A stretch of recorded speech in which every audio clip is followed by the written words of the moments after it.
അവളെന്താന്ന് ചെയ്യട്ടെ. എടി മതി, നീ അമ്മൂമ്മേനെ എന്തെല്ലോ പറഞ്ഞല്ലോ, നീ മതിയാക്കിയുണ്ട്.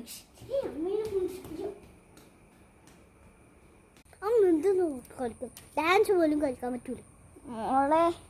പിന്നെ നീ എന്നെ ചീത്ത പറഞ്ഞില്ലേ, നിന്റെ അമ്മക്ക് പിന്നെ ദേഷ്യം വരൂലേ മോളെ? ഈ അമ്മൂമ്മ ഒന്ന് പോയേ മോളെ. മോളെ പൈസ മോളെന്തെങ്കിലും പോയി മേടിച്ചോ. താങ്ക് യു അമ്മൂമ്മ. മോളെ അതൊന്നും കുഴപ്പമില്ല മോളെ, എൻ്റെ മോളെ ഇപ്പം മോളെ. അയ്യോ